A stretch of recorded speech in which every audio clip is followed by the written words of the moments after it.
Bismillahirrahmanirrahim. Assalamualaikum warahmatullahi wabarakatuh. Perkenalkan, nama saya Muhammad Jinta Migdad dengan NIM 14014212115, nomor presensi 28. Pada kesempatan kali ini saya akan menjelaskan mengenai salah satu keterampilan dasar mengajar, yaitu keterampilan bertanya. Nah, apa sih itu keterampilan bertanya? Keterampilan bertanya merupakan suatu proses yang dapat dilakukan oleh guru untuk memberikan stimulus berupa pertanyaan kepada peserta didik, sehingga peserta didik nantinya dapat memberikan suatu respon berupa jawaban. Jawaban yang diberikan oleh peserta didik tersebut merupakan suatu ide, gagasan maupun pengetahuan yang ia miliki. Terdapat beberapa hal atau beberapa komponen dalam keterampilan bertanya. Di antaranya ada tujuan bertanya, kemudian ada jenis-jenis pertanyaan, kemudian ada teknik bertanya, dan ada prinsip dalam bertanya. Yang pertama yaitu berkaitan dengan tujuan dari bertanya. Tujuan yang pertama yaitu memberikan stimulus kepada peserta didik. Stimulus di sini berupa pertanyaan, sehingga melalui pertanyaan tersebut nantinya peserta didik akan memberikan jawaban yang merupakan itu suatu gagasan atau pemikiran yang ia miliki. Kemudian tujuan yang kedua yaitu untuk melatih kemampuan peserta didik dalam mengutarakan pendapat. Ketika ia diberikan pertanyaan, peserta didik akan berupaya untuk menjawab, sehingga mental atau keberanian yang dimiliki akan semakin terasa. Kemudian yang ketiga yaitu menumbuhkan kemampuan untuk bersikap hormat atau menghormati kepada teman yang menyampaikan jawaban atas pertanyaan yang diberikan. Bisa saja jawaban yang diberikan oleh teman tersebut berbeda, sehingga peserta didik yang tidak menyampaikan jawaban akan bersifat menghormati dan menghargai perbedaan pendapat tersebut. Kemudian tujuan selanjutnya yaitu melatih peserta didik untuk berpikir secara kritis. Pertanyaan yang diberikan oleh guru, terutama pertanyaan berkaitan dengan keilmuan, itu tentu akan melatih peserta didik untuk berpikir secara kritis untuk menyelesaikan atau menjawab pertanyaan yang diberikan tersebut. Kemudian selanjutnya terdapat jenis-jenis dari pertanyaan. Yang pertama terdapat pertanyaan langsung. Pertanyaan langsung merupakan pertanyaan yang diberikan khusus atau pertanyaan yang diberikan secara langsung kepada masing-masing peserta didik. Kemudian ada pertanyaan umum. Pertanyaan umum merupakan pertanyaan yang diberikan kepada seluruh peserta didik yang mengikuti kegiatan pembelajaran. Untuk yang ketiga, yakni ada pertanyaan retorik. Pertanyaan retorik merupakan pertanyaan yang tidak menghendaki jawaban dari peserta didik. Yang keempat ada pertanyaan faktual. Pertanyaan ini merupakan pertanyaan yang bertujuan untuk menggali fakta sesuai dengan pengetahuan yang dimiliki oleh peserta didik. Yang kelima ada pertanyaan yang diarahkan kembali, yaitu pertanyaan yang dikembalikan kepada peserta didik atas pertanyaan peserta didik lain. Yang keenam ada pertanyaan memimpin, yaitu pertanyaan yang jawabannya tersimpul dari pertanyaan itu sendiri. Selanjutnya yakni ada prinsip dalam bertanya. Untuk yang pertama yakni mengajukan pertanyaan pada salah satu masalah saja. Jadi karena peserta didik itu terutama di usia SD itu masih kemampuan berpikirnya masih terbatas, maka pertanyaan yang disampaikan atau masalahnya itu jangan terlalu kompleks, jadi hanya satu saja. Kemudian prinsip yang kedua yaitu pertanyaan disusun secara singkat dan jelas, sehingga peserta didik akan lebih mudah dalam memahami maksud dari pertanyaan yang diberikan. Kemudian pertanyaan sebaiknya jangan diberikan pertanyaan langsung, tapi diberikan merupakan pertanyaan random, sehingga seluruh peserta didik dapat menyampaikan ide maupun gagasan yang dimiliki. Kemudian yang kelima, disesuaikan dengan kemampuan peserta didik, sehingga sesuai kemampuan tersebut peserta didik dapat menjawab dengan benar dan tepat. Selanjutnya komponen yang keempat yaitu teknik dalam bertanya. Yang pertama ada teknik menunggu, yang kedua ada teknik menguatkan kembali, yang ketiga ada teknik menuntun dan menggali, dan yang keempat ada teknik mengacak. Selanjutnya di sini saya akan mempraktikkan keterampilan bertanya pada pembelajaran di kelas 1 fase A dengan materi mengenal panca indera pada manusia. Dengan tujuan pembelajaran melalui pengamatan media pembelajaran AR, peserta didik dapat menganalisis panca indera beserta dengan fungsinya dengan benar.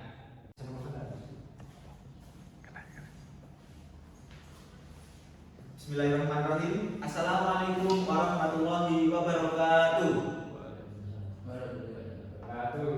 Alhamdulillahirrahmanirrahim. Pada pagi hari ini kita masih diberikan kesehatan sehingga kita dapat hadir di sekolah ini untuk belajar bersama.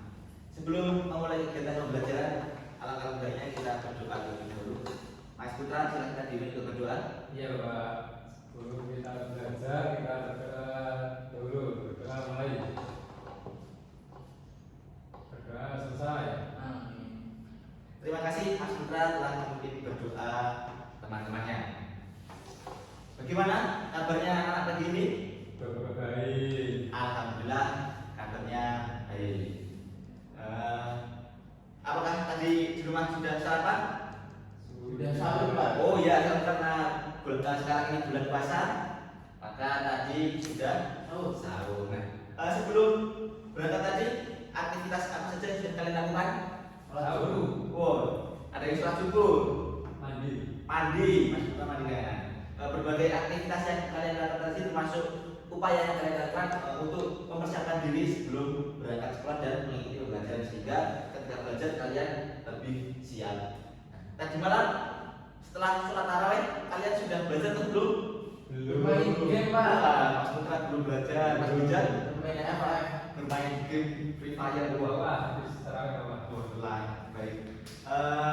Baik. Karena belum belajar maka kalian juga pasti belum tahu kita hari ini akan belajar apa. Belum tahu kan? Belum Pak. Belum tahu. Jadi pada pagi hari ini kita akan belajar mengenai panca indera pada manusia. Menurut kalian apa sih itu panca indera? Panca artinya 5 ya Pak? Ya, panca artinya 5. Indra apa Bos?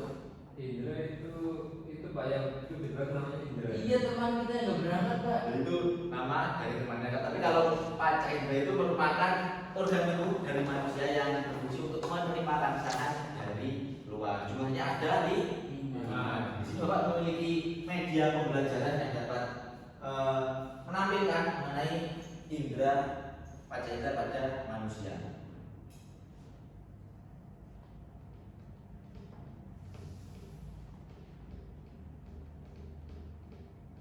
Nah, di layar monitor sudah tampil atau tampak mengenai berbagai indera yang dimiliki oleh manusia. Coba Mas Putra baca panca indera apa saja yang ada di pada manusia. Ada kulit, lidah, mata, telinga, dan hidung. Betul sekali. Panca indera yang ada di manusia ada kulit, ada hidung, telinga, mata, dan lidah. Coba Mas Bijan menunjukkan panca indera pada dirinya. Mata ada di sebelah mana mata? Mata di sini Pak. Oh iya betul lah itu. Oh yang yang di tubuhnya Mas Bijan. Nah betul sekali mata. Kemudian Mas Putra lidah di mana lidah? Lidah di dalam mulut. Betul lidah di dalam mulut. Kemudian kulit. sini Pak. Betul kulit. Ini kulit. Kemudian hidung. Ini Betul sekali. Telinga. Nah, ini. betul sekali. Setelah mempelajari mengenai berbagai indera ini, selanjutnya Bapak akan mengajak kalian untuk mengenali fungsi yang ada pada setiap indera. Kalian sudah tahu atau belum setiap fungsinya itu apa saja? Belum tahu. Belum tahu ya? Coba kita buka dengan mengikuti tulisan yang ada di sini. Kita yang pertama ada mata dulu ya. Nah, di sini organ mata memiliki fungsi untuk apa? Melihat Pak. Betul sekali. Mata berfungsi untuk melihat. Selanjutnya lidah. Lidah berfungsi untuk apa? Mengecap rasa. Betul. Lidah berfungsi untuk mengecap rasa. Kemudian sebelum kita coba kalau menurut kalian organ telinga itu berfungsi untuk apa? Telinga itu untuk mendengarkan. Mendengarkan lagu Pak. Untuk apa telinga? Mendengar. Betul sekali, telinga berfungsi untuk mendengar. Selanjutnya hidung untuk apa? Bernafas. Benar atau salah? Bernafas. Betul, tapi kalau menerima rangsangan itu berarti untuk apa? Mencium. Betul. Menghirup. Menghirup atau mencium bau. Kemudian yang terakhir ada kulit. Di sini kita pilih kulit berfungsi untuk perasa rangsangan yang berasal dari luar. Nah, setelah kalian mempelajari mengenai berbagai panca indera beserta dengan fungsinya sesuai dengan media AR ini, selanjutnya di sini Bapak akan membagikan menjadi beberapa kelompok. Kalian di sini akan belajar untuk bagaimana sih caranya untuk menjaga berbagai panca indera yang dimiliki oleh manusia tersebut sehingga panca indera tersebut akan tetap sehat. Nah, di sini dibagi menjadi dua kelompok saja. Mas Putra ini bersama teman yang berada di sebelah kanan dan Mas Bijak berada dengan teman yang berada di sebelah kiri. Silakan kalian analisis sesuai dengan pengetahuan kalian bagaimana cara untuk merawat dari berbagai panca indera tersebut.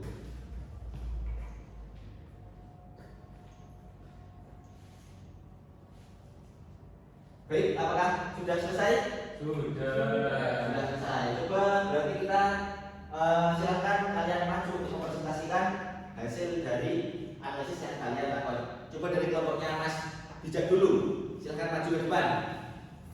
Silakan dibacakan berarti cara untuk menjaga kesehatan dari panca indera. Silakan dipilih, boleh salah satu silakan dipilih.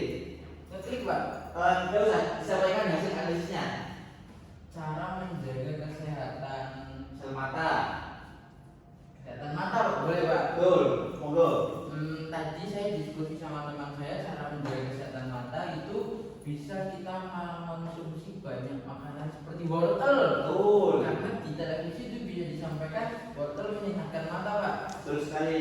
Terus yang berikutnya teman saya tadi bilang kalau mau menjaga kesehatan mata jangan melihat televisi atau handphone terlalu dekat gitu Pak. Ya, betul sekali. Jangan melihat terlalu Dekat. dekat. Betul sekali. Ada lagi?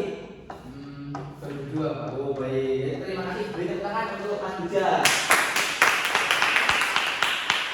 Terima kasih Mas Bijak sudah berani untuk menyampaikan pendapatnya di depan. Selanjutnya kelompoknya Mas Putra, saya silakan untuk mempresentasikan hasilnya di Kulit Pak. Nah, Menjaga kesehatan kulit. boleh silakan. Iya, Silakan Pak. pilih. Ini. Boleh silakan untuk dalilnya. Saya sudah bekerja dengan kelompok untuk menjaga kulit itu mandi Pak, mandi yang bersih supaya kulit kita tidak kotor dan bersihkan Pak. Kalau di rumah katanya itu bersihkan. Betul. Jadi salah satu cara untuk menjaga kesehatan kulit yaitu dengan mandi. Sehari dia berapa kali sehari? Kalau saya 2 kali Pak. Sehari 2 kali. Kalau hari Jumat 3 kali. Oh iya betul karena Jumatan. Betul sekali. Apakah masih ada lagi caranya? Ada Pak. Apa? Tidak menyentuh barang yang terlalu panas seperti api, nanti kulitnya sakit. Betul sekali. Jangan menyentuh barang atau benda yang berbahaya misalnya api atau air keras seperti itu karena dapat merusak kulit. Baik, terima kasih. Apa masih ada lagi? Sudah Pak. Oh, baik, terima kasih. Iya Mas Bijak, Pakai link body Pak. oh boleh memakai Perawatan atau cairan pelembab ya Iya. agar tidak kering dan menjaga dari paparan sinar matahari. Baik, terima kasih Mas Putra. Beri tepuk tangan untuk Mas Putra. Baik, jadi itu tadi merupakan panca indera pada manusia beserta dengan fungsinya dan cara untuk merawatnya. Dengan begitu, panca indera manusia akan dapat berfungsi sesuai dengan fungsinya dan tidak mudah untuk terkena suatu penyakit atau masalah. Apakah dari seluruh kegiatan belajar ini apakah ada yang ingin ditanyakan? Tidak ada. Kalau tidak ada, berarti gantian Bapak yang bertanya kepada kalian. Tadi belum ada yang menyampaikan mengenai cara untuk menjaga dari indera pendengaran atau telinga. Coba ada yang bisa untuk menyampaikan pendapatnya mengenai cara untuk menjaga kesehatan dari panca indera itu telinga? Ya, Mas Bijak. Kalau cara menjaga kesehatan telinga itu, telinga kan organ untuk mendengar ya Pak. Betul. Berarti mungkin jangan terlalu, misalkan menggunakan headset Pak, Betul. itu jangan terlalu keras suaranya. Betul sekali. Mungkin dan kalau ngorek kuping jangan terlalu dalam. Betul, betul, betul. Jadi yang disampaikan Mas Bijak ini betul sekali, cara untuk menjaga kesehatan telinga yaitu melalui ketika membersihkan telinga itu jangan terlalu dalam, serta ketika menggunakan perangkat elektronik misalnya headset itu jangan terlalu keras sehingga indera panca telinga akan tetap terjaga dengan baik, akan sehingga dapat mendengar suara-suara dengan jelas seperti itu. Baik, cukup sekian kegiatan belajar pada pagi hari ini. Terima kasih atas perhatian yang telah diberikan. Sebelum mengakhiri, silakan dipimpin untuk berdoa terlebih dahulu, Mas Bijak. Baik, untuk menutup pembelajaran pada pagi hari ini, berdoa dimulai. Berdoa. Terima kasih. Doa serta permohonan maaf apabila terdapat banyak sekali kekurangan dan kesalahan ketika melaksanakan pembelajaran pada pagi hari ini. Dan ingat, apa yang harus kalian lakukan ketika malam, jangan hanya bermain game dan tidur. Ayo, kalau malam harus apa? Belajar. Betul sekali, belajar, mempersiapkan materi yang akan dipelajari pada hari esok sehingga kalian akan lebih siap dan lebih tahu materi yang akan kalian pelajari. Terima kasih. Hati-hati di jalan. Salam kepada kedua orang tua. Assalamualaikum warahmatullahi wabarakatuh. Waalaikumsalam warahmatullahi wabarakatuh.